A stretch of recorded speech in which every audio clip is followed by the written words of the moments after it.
37장을 통해서 강구라는 제목으로 말씀 보겠습니다.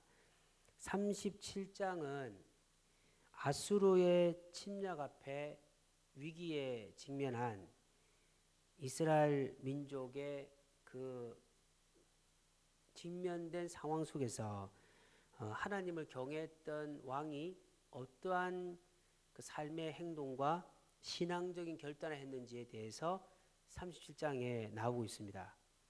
아수르 군대 장관 랍색이라는 사람이 있는데 이 사람이 이스라엘 나라와 그리고 하나님을 조롱하면서 엄청난 모욕적인 이야기를 한 후에 히스기야가 그 이야기를 듣고 하나님 앞에 나가 기도하는 일들을 지금 하고 있는 겁니다. 우리 36장 15절 17절까지 읽어보겠습니다. 15절만 읽겠습니다. 36장 15절입니다. 시작. 신뢰하게 하려는 것을 따르지 말라. 그가 말하기를 여호와께서 반드시 우리를 건지시리니 이 성이 아수르 왕의 손에 넘어가지 아니하리라 할지라도. 그러니까 랍사게는 지금 이스라엘 나라와 유다 나라와 지금 전쟁하는 것이 아니고 유다를 지키시는 하나님과 전쟁을 선포한 겁니다.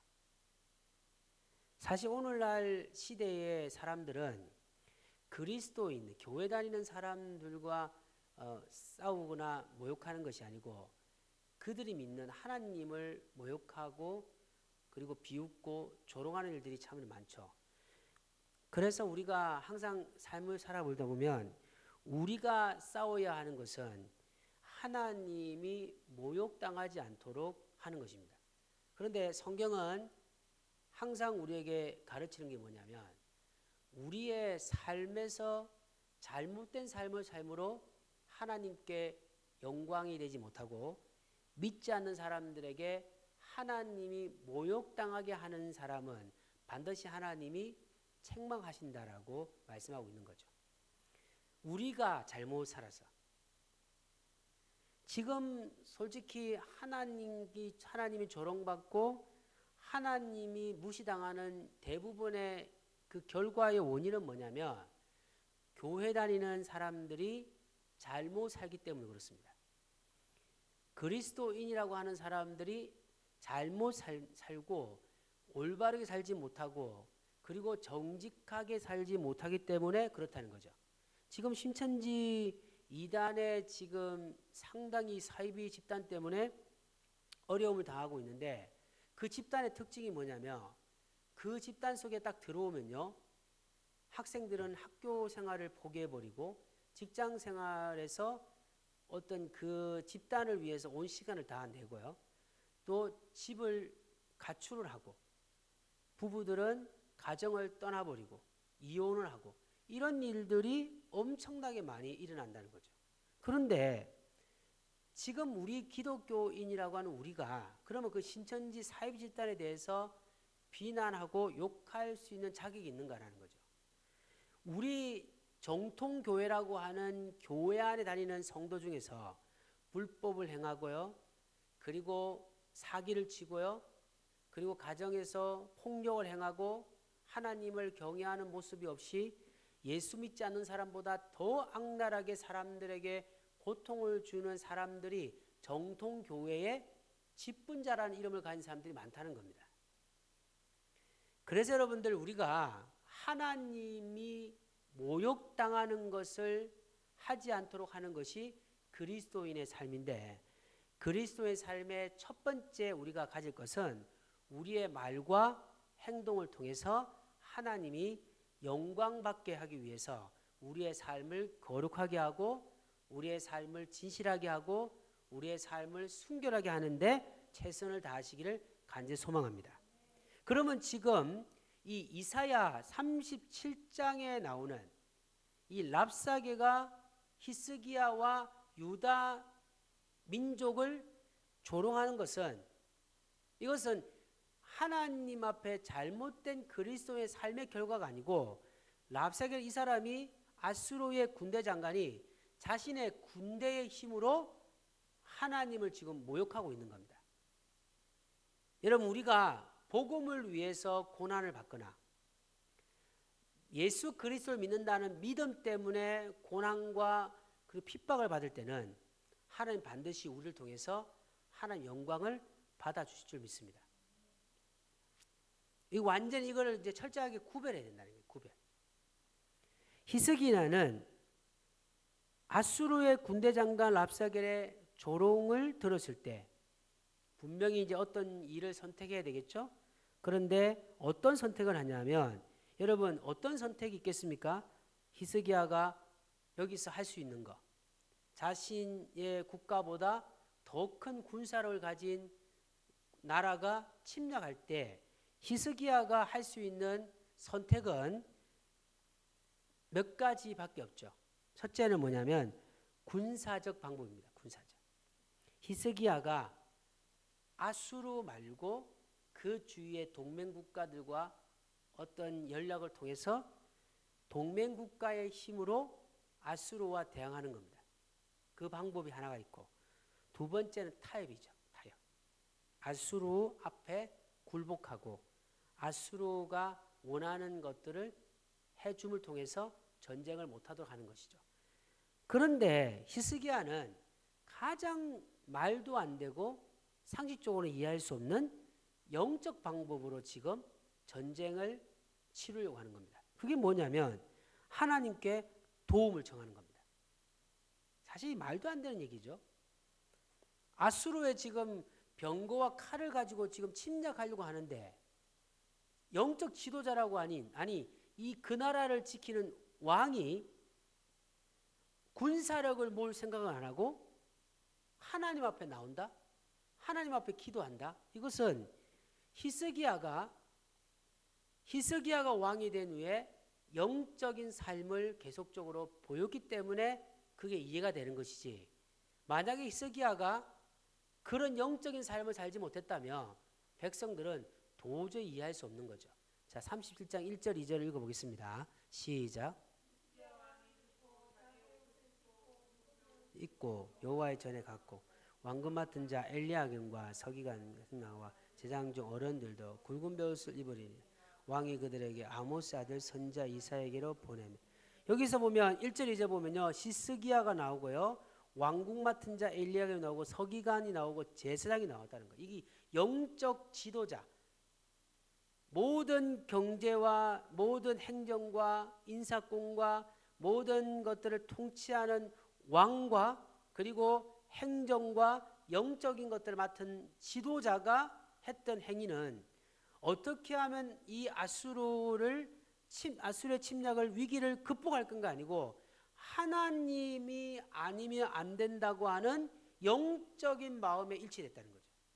이런 영적인 마음에 일치될 수 있는 것은 히스기야가 왕에서부터 왕이 된 후에 자신의 인생을 살아갔던 삶이 영적인 삶이었다라고 하는 겁니다. 여러분 우리가 세상을 살아가면서 어떤 문제가 생길 때 여러 가지 방법들이 많지만 저는 가장 원초적인 방법이 가장 큰 방법이라고 생각합니다. 국가의 위기나 교회의 위기나 가정의 위기나 우리가 할 수 있는 것은 하나님 앞에 나와서 옷을 찢고 이 옷을 찢는다는 것은 완전히 이건 포기의 얘기거든요. 더 이상의 방법이 없을 때 옷을 찢고 굵은 베옷을 입는다는 것은 완전히 죽음을 이야기하는 거죠. 자신은 아무것도 할 수 없다는 것을 완전히 고백하고 하나님 앞에 나오는 겁니다. 이거는 이 전쟁은 하나님이 움직이지 않으시면 승리할 수 없다라고 하는 완전한 고백이죠.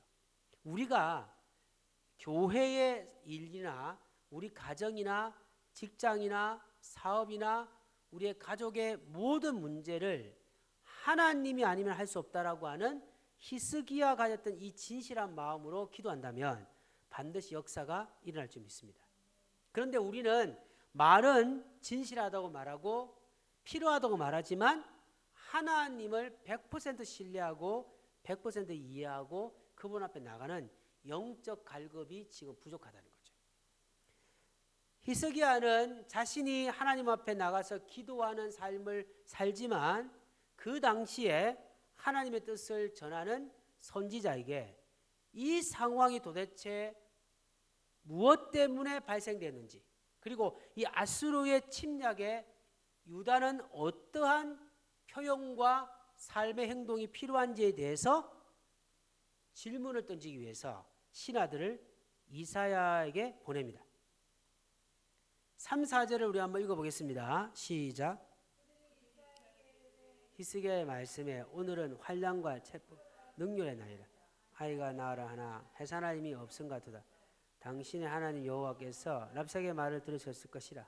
그가 그의 상전 아수르의 왕에 보내받고 살아계신 하나님을 회방하였은즉 당신의 하나님 여호와께서 혹시 그 말을 말미암아 경청하실까 하노라. 그런즉 바라건대 당신이 이 남아 있는 자를 위하여 기도하라 하시더이다 하니라. 여기서 보면요, 지금 이 히스기야가 이사야에게 이야기하는 4절의 가장 중요한 핵심이 뭐냐면요, 아수르의 군대 장관인 이 랍사겔이 하나님을 회방하고 있다. 그러니까 히스기야는 지금 고통스러운 것은 전쟁 앞에 위기에 직면한 것이 아니고 하나님을 믿지 않는 이 이방의 군대 장관, 하나님이 생명을 데려가시면 아무것도 아닌 군대 장관이 천지를 창조하고 자신이 섬기는 하나님을 지금 방해하고 모욕하고 있음에 대해서 분노하고 있는 겁니다. 여러분, 우리가 이런 분노가 있다면 정말 영적으로 기도하고 영적 힘을 달라고 기도하지 않겠습니까? 우리가 가정이나 직장이나 모든 곳에서 내가 예수를 믿는다는 그 말 때문에 나를 조롱하고 하나님을 회방하는 사람을 보면서 내가 영적으로 충만하기 위해 기도하지 않겠냐 말이죠. 이런 영적인 간절함이 부족하기 때문에 기도하지 않는 겁니다. 히스기야는 하나님이 회방당하는 것을 견딜 수 없는 거예요. 그래서 이사야에게 뭐라고 말합니까? 하나님 앞에 기도해 달라. 이 원인이 도대체 무엇인지를 깨닫게 해달라고 지금 기도하고 있는 겁니다. 하나님 앞에 우리가 항상 기도하면 주님이 우리에게 깨달음의 복을 줄 줄 믿습니다. 5절부터 6절 7절까지 읽어보겠습니다. 시작. 신하들이 이사야에게 나아가며 이사야가 그들에게 이르되 너희는 너희 주에게 이렇게 말하라. 여호와께서 이같이 말씀하시되 너희가 들은 바 아수르 왕 내 종들이 나를 능욕한 말로 말미암아 두려워하지 말라. 보라, 내가 영을 그의 속에 두리니 그의 소문을 듣고 그의 고국으로 돌아갈 것이요 또 내가 그를 그의 고국에서 칼에 죽게 하리라 하셨느니라 하니라. 승리를 얘기하죠. 그런데 제가 아까 말씀드렸지 않습니까? 만약에 유다 백성들이 하나님의 제사를 어기고 하나님의 그 율법을 어기고 하나님의 절기를 무시하고 하나님 앞에 바로 살지 못했기 때문에 침략을 당할 때는요, 이사야가 분명히 이렇게 얘기했을 거예요. 회개하라 이렇게 말했을 겁니다. 그런데 지금 히스기야 시대의 유다는 나름대로 하나님 앞에 경건성을 유지하고 진실성을 유지하는 상황에서 아수르의 침략이 오니까 뭐라고 말합니까? 왕의 종들이 나를 능욕한 말로 말미암아 두려워하지 말라 이렇게 말합니다. 그러니까 하나님 스스로가 하나님 자신이 회방받는 것을 용납하지 않으신다는 거죠. 그래서 우리가 우리 속에 경건과 정직한 삶을 살아가면서도 주를 위하여 핍박받는 것은 우리가 그들에게 보상하는 것이 아니고 하나님 반드시 그들을 보상하신다. 그들을 책망하신다는 것을 믿고 당당하게 살아야 한다는 거죠. 그래서 어떤 그 고난이나 핍박이 왔을 때 그냥 기도하시면 안 됩니다. 이 핍박이 도대체 어디에서부터 나오는가? 이것이 나의 잘못된 말과 행동과 그리고 나의 영적인 책임을 다하지 못하기 때문에 받는 고난인가? 아니면 정말 주님 앞에 살려고 몸부림칠 때 믿지 않는 사람들의 그 모욕과 하나님을 해방하는 것인가를 구별해서 만약 첫 번째면 철저하게 기도하고 두 번째면 더 기도할 때 하나님께서 7절처럼 반드시 아수르를 패배시키고 하나님 살아계심을 높여주겠다고 하는 약속처럼 우리의 인생 속에서도 하나님의 기적을 보여주시고 인도해 줄 줄 믿습니다. 항상 하나님 앞에 나가시기를 예수님을 간절히 소망합니다.